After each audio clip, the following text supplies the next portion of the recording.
Assalamualaikum warahmatullahi wabarakatuh. Dalam video kali ini kami akan menyuguhkan berbagai kisah cerita yang mungkin menarik untuk Anda simak. Semoga Anda dapat berimajinasi, berfantasi, dan terhibur di setiap cerita yang kami sajikan. Setelah kehilangan istrinya yang telah mendampinginya selama lebih dari 30 tahun, Pak Yanto seperti kehilangan setengah dari dirinya. Istrinya meninggal secara perlahan karena penyakit kronis yang menggerogoti tubuhnya selama berbulan-bulan. Ia menyaksikan cinta sejatinya meredup di depan matanya. Tak mampu melakukan apa-apa selain menggenggam tangan yang semakin kurus dan dingin. Dan seakan itu belum cukup, tak lama setelah pemakaman, tubuhnya sendiri dilumpuhkan oleh stroke. Tiba-tiba saja, pria yang dulunya tangguh, yang biasa mengurus semuanya sendiri, kini tak mampu mengangkat tubuhnya tanpa bantuan. Dunia terasa begitu kejam. Dari lelaki berwibawa, menjadi seseorang yang harus bergantung pada orang lain, hanya untuk sekadar duduk atau buang air. Semua terasa seperti hukuman. Rumah yang dulu ramai oleh suara tawa istrinya, kini sunyi. Hanya diisi dengusan napas dan detik jam dinding yang berjalan pelan. Anaknya, Iqbal, satu-satunya keluarga yang tersisa, sudah berkeluarga dengan Yunita, seorang wanita lembut dan sabar yang ia nikahi hampir 4 tahun lalu. Namun kehidupan Iqbal terlalu padat oleh pekerjaan. Ia tengah membangun jaringan bisnis yang mengharuskannya sering keluar kota, berpindah-pindah tempat demi peluang yang lebih besar. Iqbal memang anak yang bertanggung jawab, tapi waktu dan jarak membuat tanggung jawab itu hanya berbentuk transfer uang dan telepon-telepon singkat yang selalu terburu-buru. Maka, yang tersisa adalah Yunita, menantu Pak Yanto, yang pada awalnya hanya berniat membantu sebisa mungkin, kini justru menjadi satu-satunya sosok yang benar-benar hadir. Hari-hari Yunita berubah drastis sejak ia mulai merawat Pak Yanto. Bangun pagi menyiapkan makanan, memandikan sang mertua, menggantikan bajunya, bahkan mengurut kakinya, agar tak kaku. Tidak mudah merawat seseorang yang hampir lumpuh total. Apalagi seseorang yang bukan darah dagingnya sendiri. Tapi Yunita melakukannya dengan ketulusan, meski lelah, kerap menggerogoti. Ada rasa iba, ada rasa hormat, dan ada rasa tanggung jawab. Awalnya semua hanya soal kewajiban. Tapi waktu perlahan mengubah cara pandangnya, ia mulai melihat sosok pria tua itu, bukan hanya sebagai mertua, tetapi sebagai seseorang yang terluka dan kesepian, sama sepertinya. Yunita sendiri merasa asing dalam rumah tangganya. 4 tahun pernikahan, tanpa anak, tanpa keintiman yang berarti. Iqbal terlalu sibuk, terlalu lelah, dan terlalu jarang ada. Lama-lama Yunita merasa seperti hidup sendiri dalam pernikahan yang kosong. Maka saat ia dan Pak Yanto mulai berbagi ruang dan waktu setiap hari, sebuah kedekatan tak terhindarkan, bukan karena niat, tapi karena waktu dan kesepian yang terlalu lama tinggal dalam jiwa masing-masing. Mereka saling memahami rasa kehilangan. Pak Yanto kehilangan istrinya, Yunita kehilangan suaminya, meski secara fisik masih ada. Dan begitulah kedekatan mereka tumbuh perlahan, dalam diam yang panjang, dalam tatapan-tatapan yang mulai terasa berbeda. Sesuatu sedang berubah. Tapi keduanya belum tahu akan dibawa kemana semua ini. Yang jelas, rumah itu tak lagi hanya dihuni oleh dua tubuh yang sunyi, tapi oleh perasaan-perasaan yang diam-diam mulai hidup. Yunita semakin larut dalam rutinitasnya merawat Pak Yanto. Di pagi hari, ia menyiapkan sarapan dan obat, lalu membantunya duduk di kursi roda, memapahnya ke halaman untuk sekadar merasakan angin segar. Kadang mereka hanya duduk dalam diam, kadang berbincang tentang hal-hal ringan, cuaca, tanaman yang mulai layu, berita di televisi. Tapi makin lama obrolan mereka menukik lebih dalam, tentang masa lalu, tentang cinta, tentang kehilangan. Yunita mendengarkan dengan sabar setiap kali Pak Yanto bercerita tentang istrinya, bagaimana mereka bertemu saat masih muda, bagaimana ia dulu suka menulis puisi untuknya. Di mata Yunita, itu adalah cerita indah, kisah cinta yang tak pernah ia rasakan dengan Iqbal. Dalam percakapan-percakapan itu, Yunita mulai melihat sisi lain dari mertuanya. Bukan hanya sebagai pria tua yang lumpuh dan kesepian, tapi sebagai sosok yang pernah sangat hidup, penuh semangat, dan mencintai dengan dalam. Ia mulai membandingkan, tanpa sengaja, antara Iqbal yang dingin dan jauh, dengan Pak Yanto yang meski sakit, justru memperlihatkan sisi manusia yang hangat dan peka. Perasaan ini tumbuh tak disadari, seperti embun yang datang diam-diam di pagi hari. Yunita tahu itu bukan hal yang seharusnya, tapi perasaan jarang tunduk pada logika. Kadang saat Yunita membantu mengelap tubuh Pak Yanto, mengangkat tangannya dengan lembut, atau menyingkirkan sisa makanan di sudut bibirnya, ia merasakan sesuatu yang asing tapi nyata. Ada getaran kecil dalam sentuhan mereka. Pandangan mata mereka kadang saling bertemu lebih lama dari biasanya. Yunita akan segera memalingkan wajahnya, pura-pura sibuk, tapi jantungnya berdetak lebih cepat. Dan dalam hati ia mulai bertanya, apakah Pak Yanto merasakan hal yang sama? Sore itu saat hujan turun rintik-rintik dan angin mengetuk jendela, Yunita sedang mengganti baju Pak Yanto. Ia mengenakan kaos putih bersih dan membenarkan kerahnya. Tangannya menyentuh kulit pria itu. Kulit yang meski mulai menua, masih terasa kuat. Pak Yanto menatap Yunita lama. Kau selalu sabar, Yunita, seperti almarhumah istriku. Yunita hanya tersenyum kecil, tapi dalam dadanya ada kehangatan yang menjalar cepat. Dan ketika Yunita memalingkan wajah, Pak Yanto tiba-tiba mengangkat tangannya yang biasanya lemah, menyentuh jemari Yunita, perlahan, ringan, tapi cukup membuat Yunita terdiam. Bukan karena takut, tapi karena bingung. Ia tak menepis sentuhan itu, tidak juga menghindar, hanya dia membiarkannya. Di antara suara hujan dan detik jam di dinding, dua jiwa yang lama kesepian saling menyentuh dalam diam. Mereka belum tahu kemana ini akan mengarah, tapi keduanya sadar sesuatu telah berubah, dan tak akan pernah kembali seperti semula. Sejak sore yang sunyi itu, ada perubahan yang halus tapi nyata, di antara Yunita dan Pak Yanto. Mereka tak membicarakan apapun tentang sentuhan singkat itu, tapi suasana di rumah menjadi lebih tegang. Bukan karena permusuhan, tapi karena keakraban yang mulai keluar jalur. Yunita menjadi lebih waspada, gerak-geriknya lebih hati-hati. Tapi dalam hatinya ia tahu, perasaan yang sempat ia tekan selama ini mulai menyeruak tanpa bisa dihentikan. Dan ia takut, bukan hanya pada kemungkinan seseorang mengetahuinya, tapi pada dirinya sendiri yang mulai tidak ingin menghentikannya. Pak Yanto juga berubah.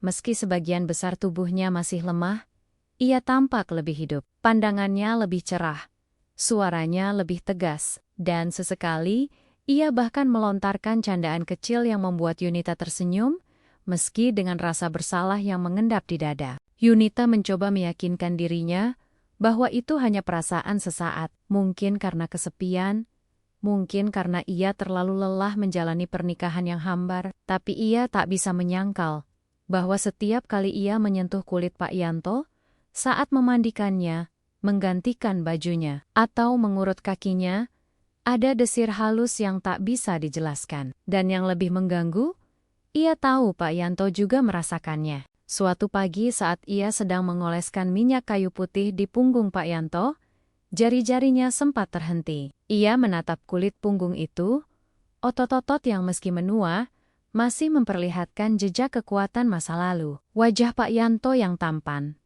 meski sudah dihiasi keriput, sesekali membuat Yunita merasa seolah sedang melihat bayangan Iqbal, versi yang lebih matang, lebih dewasa, dan entah kenapa, lebih menggoda. Saat Yunita menyadari pikirannya mulai melantur, ia segera menarik napas panjang dan berdiri menjauh. Tapi di dalam dirinya, getaran itu makin sulit dibungkam. Sore harinya Yunita menonton televisi di ruang tengah, sementara Pak Yanto duduk di kursi rodanya di samping. Tidak ada percakapan, hanya suara latar dari layar kaca dan bunyi sendok di cangkir teh. Lalu tiba-tiba Pak Yanto berbicara, lirih tapi jelas. Aku tahu ini aneh, tapi aku merasa hidup lagi karena kamu. Yunita membeku, dan ia tak menoleh, hanya menatap kosong ke layar TV yang menayangkan iklan. Tapi hatinya seperti dicekik. Beberapa detik berlalu, dalam keheningan, sebelum Yunita akhirnya menjawab dengan suara rendah. Saya juga kadang merasa tidak sendiri saat bersama Bapak. Dan di sanalah, semuanya perlahan mulai retak. Tidak ada pengakuan. Tidak ada permintaan.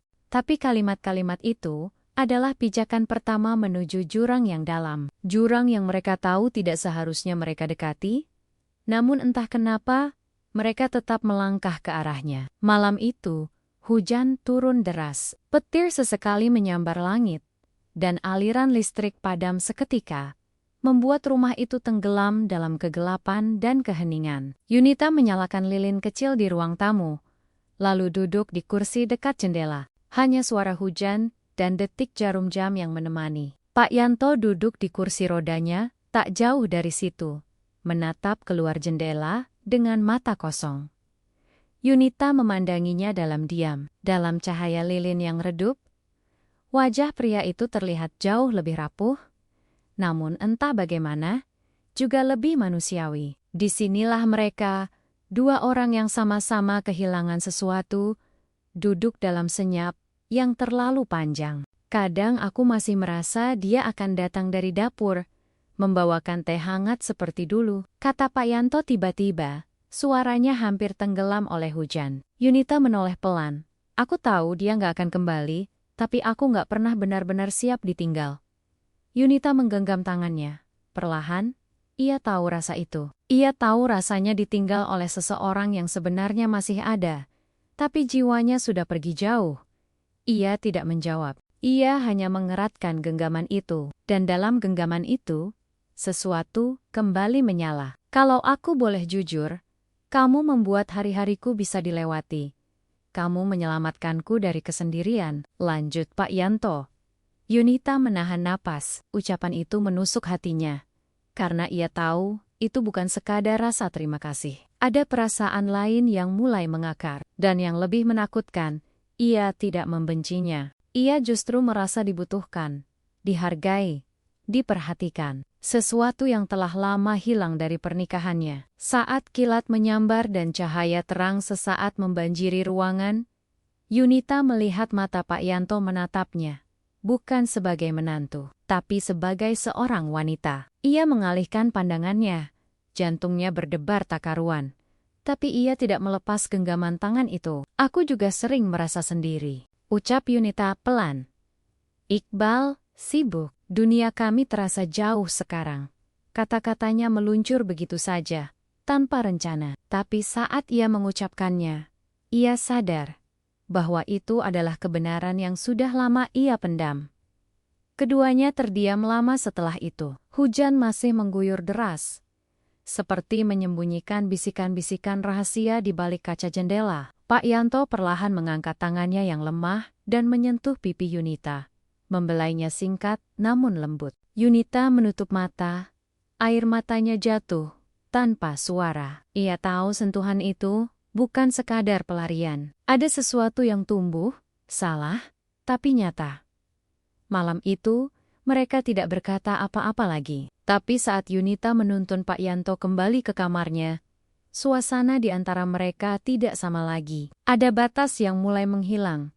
Dan ruang di antara mereka kini diisi oleh sesuatu yang tak bisa didefinisikan, perasaan, kerinduan, dan kemungkinan yang belum mereka akui sepenuhnya, tapi sudah terasa seperti tak terhindarkan. Sejak malam hujan itu, ada sesuatu yang berbeda dalam cara mereka memandang satu sama lain. Yunita mulai sulit membedakan mana batas antara kasih sayang sebagai keluarga dan perasaan yang lebih dalam. Dan yang membuat semuanya semakin rumit, ia tak lagi ingin membedakannya. Hari-hari mereka dipenuhi dengan keheningan yang bukan lagi sunyi, melainkan ketegangan yang samar namun terus terasa. Sentuhan-sentuhan kecil yang dulu tadi sengaja, kini seperti isyarat tak terucap. Yunita masih melayani Pak Yanto seperti biasa, membantunya berpakaian, memandikannya, menyiapkan makan. Namun kini ia merasa seperti sedang berdiri di tepi jurang, hanya menunggu terpeleset. Pak Yanto pun tampaknya semakin sulit menyembunyikan perasaannya. Ia menjadi lebih perhatian,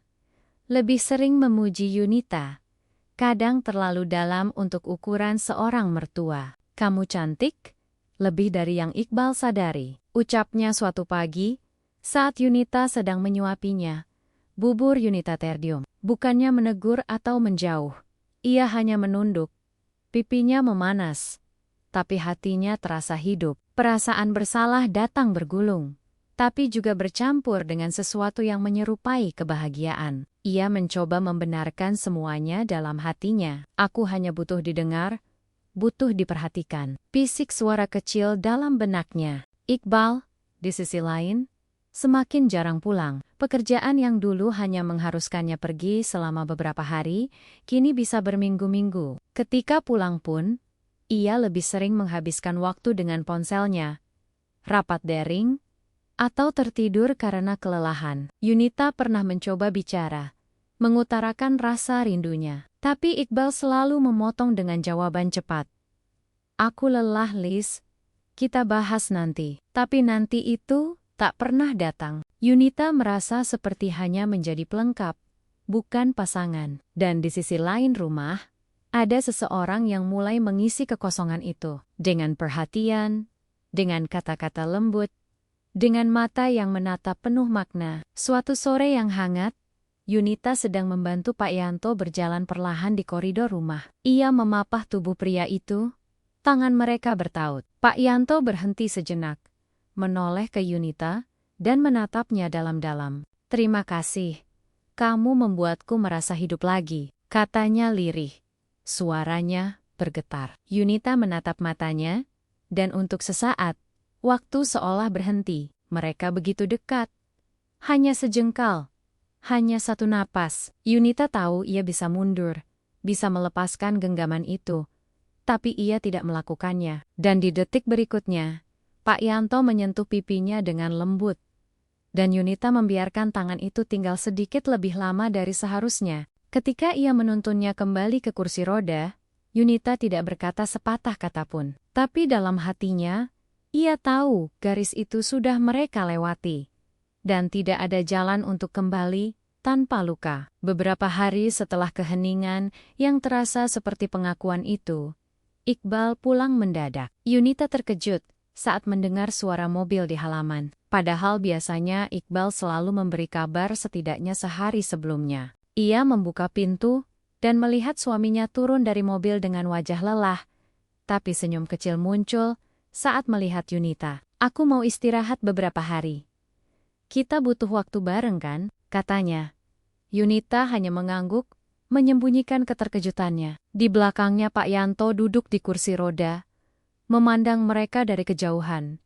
Dan Yunita merasa jantungnya nyaris berhenti. Selama 2 hari, Iqbal berusaha lebih dekat. Ia mengajak Yunita makan malam di rumah, menanyakan kabar, bahkan membantu mengganti perban luka kecil di tangan Pak Yanto. Tapi suasana jadi ganjil. Yunita terus-menerus cemas kalau Iqbal menangkap sesuatu yang tak seharusnya. Sementara itu, Pak Yanto lebih banyak diam. Sorot matanya berubah. Bukan marah, bukan cemburu, tapi lebih ke pasrah. Seolah ia tahu bahwa semua ini sementara. Bahwa kedekatan mereka akan segera dipisahkan oleh realitas yang tak bisa dihindari. Lalu malam ketiga, saat Yunita dan Iqbal duduk bersama di ruang tengah, Iqbal memecahkan keheningan dengan berita yang seharusnya membahagiakan. "Aku dapat tawaran ekspansi bisnis ke Eropa. 2 tahun kontrak, mungkin lebih. Dan aku mau kamu ikut," ucapnya dengan penuh semangat. Yunita tercengang. Ia mencoba membaca ekspresi wajah Iqbal. Apakah ini bentuk cinta? Atau sekadar ingin menjadikan Yunita sebagai pelengkap kehidupan barunya di luar negeri? Ia menatap ke arah kamar tempat Pak Yanto biasa tidur. Jarak yang hanya beberapa meter, tapi terasa seperti dunia yang berbeda. 2 tahun, suara Yunita nyaris tak terdengar. "Bagaimana dengan ayah? Kita bisa cari perawat," jawab Iqbal cepat. "Atau aku akan siapkan semuanya. Yang penting kamu ikut. Kita mulai lagi." Yunita merasa seperti ditarik dalam dua arah. Ada bagian dirinya yang ingin menyambut ajakan itu, meninggalkan semuanya, memulai kembali pernikahan yang dulu ia perjuangkan. Tapi ada bagian lain yang menolak, bagian yang tak bisa mengabaikan sosok lelaki di kamar sebelah yang telah bersamanya di saat Iqbal tak ada, yang membuatnya merasa dibutuhkan, hidup, dan dilihat. Malam itu, Yunita duduk di tepi ranjang sambil memandangi koper kosong. Iqbal sudah tertidur di kamar sebelah. Di ruang lain, Pak Yanto terbaring diam. Yunita menggenggam surat yang tadi diam-diam ia ambil dari laci Pak Yanto. Sebuah surat lama yang ditulis almarhumah ibu mertua, penuh cinta dan pesan terakhir. Di akhir surat itu tertulis, "Jaga dia, walau dengan hatimu." Dan Yunita menangis diam-diam. Tak tahu lagi apa yang benar dan salah. Hanya tahu, semua ini akan membawa luka. Tak peduli kemana ia melangkah. 2 minggu sebelum keberangkatan mereka ke Eropa, semuanya tampak berjalan biasa. Iqbal mulai sibuk mengurus dokumen dan visa, sementara Yunita terlihat sibuk mempersiapkan keperluan rumah tangga yang akan ditinggalkan. Namun di balik semua itu, suasana batin Yunita semakin kacau. Malam-malamnya dipenuhi mimpi-mimpi aneh tentang Pak Yanto, tentang Iqbal, dan tentang dirinya sendiri yang berdiri di tengah hujan tanpa arah. Ia seperti berada di persimpangan besar, dan setiap langkah akan menyakiti seseorang. Suatu pagi saat Yunita masuk ke kamar Pak Yanto dengan sarapan seperti biasa, ia menemukan pria itu duduk diam, menatap keluar jendela. Udara terasa berbeda, sejuk, tapi dingin menyusup ke dalam tulang. "Pagi, Pak," ucap Yunita lembut. Namun Pak Yanto tidak menjawab. Yunita melangkah lebih dekat, dan saat ia menyentuh bahu pria itu, tubuhnya terasa dingin. Terlalu dingin. Jantung Yunita langsung mencelos. Ia mengguncang bahu itu perlahan, lalu lebih keras. "Pak, Ayah!" Yunita tampak panik. Segalanya terjadi sangat cepat. Setelah itu, ambulans datang. Iqbal tergopoh pulang dari luar untuk melihat ayahnya yang sudah terbujur kaku di ranjang, serangan jantung. Kata dokter, cepat dan tanpa rasa sakit. Mereka bilang, tapi tidak bagi Yunita. Ia terduduk di lantai kamar, matanya kosong. Air mata tak bisa keluar. Hatinya terasa hampa, seperti baru saja direnggut paksa dari sesuatu yang ia bahkan belum sempat beri nama. Pemakaman berlangsung sederhana. Beberapa kerabat hadir, dan Iqbal berdiri sebagai anak yang berduka. Yunita berdiri di sampingnya. Tangan mereka saling menggenggam. Tapi bagi Yunita genggaman itu hanya fisik. Jiwanya sedang berada di tempat lain. Pada malam setelah pemakaman, saat Yunita membereskan kamar mendiang, ia menemukan sebuah kotak kecil di laci yang tersembunyi di bawah tempat tidur. Di dalamnya ada sebuah surat, ditujukan padanya. Tuyunitannya rapih, dengan tinta hitam yang sedikit memudar. Dengan tangan gemetar, Yunita membaca isi surat itu. Isinya adalah pengakuan. Pak Yanto tahu hubungan mereka telah menyalahi batas. Ia menulis bahwa ia tidak menyesal pernah merasakannya.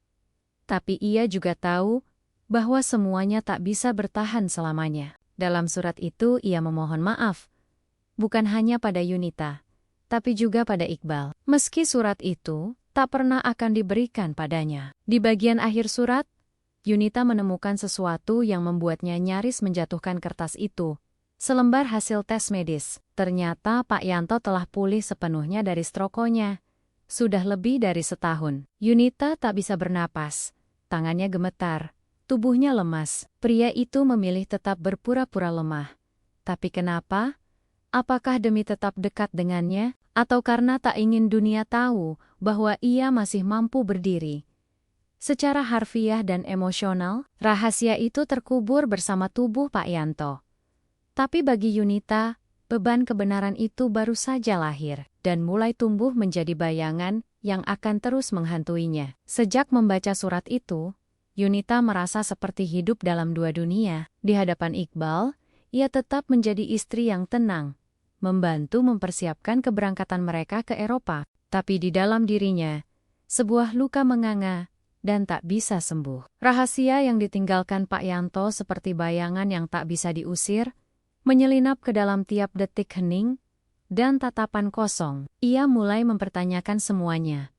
Apakah ia benar-benar korban dari kebohongan Pak Yanto? Atau justru ia yang membiarkan semuanya terjadi karena hatinya yang lemah? Setiap kali ia memandang wajah Iqbal, ada rasa bersalah yang menusuk. Ia menyadari, Iqbal bukan hanya suaminya, tapi juga anak dari pria yang diam-diam ia cintai. Hubungan mereka kini seperti rumah yang pondasinya retak, masih berdiri, tapi sewaktu-waktu bisa runtuh tanpa peringatan.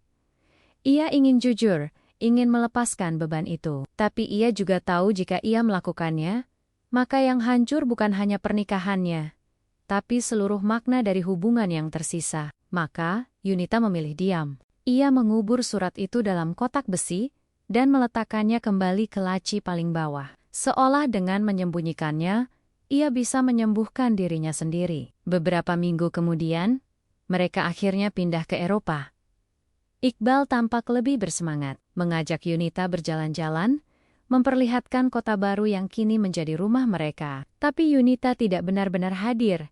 Ia tersenyum, tertawa sesekali, namun semuanya terasa seperti topeng. Ia sering terbangun di malam hari, menatap jendela apartemen mereka, membayangkan rumah lama di tanah air, dan sosok yang duduk diam di kursi roda, sambil menatap jendela yang sama. Beberapa bulan kemudian, Yunita terlambat datang bulan. Awalnya ia mengira itu hanya karena stres atau perubahan iklim. Tapi setelah 2 minggu, ia membeli alat tes dan menguncikan diri di kamar mandi.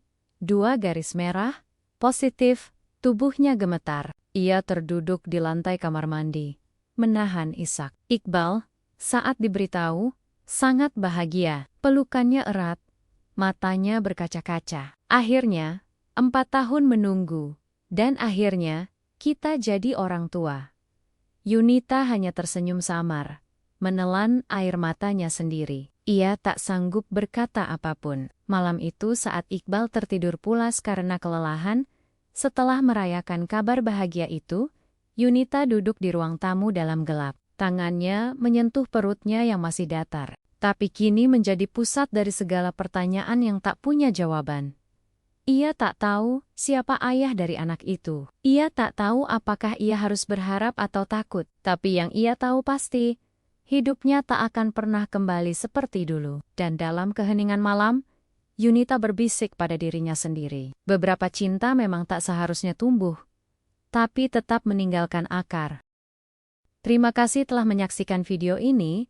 Jangan lupa untuk like, komen, dan subscribe. Sampai jumpa di video berikutnya. Wassalamualaikum warahmatullahi wabarakatuh.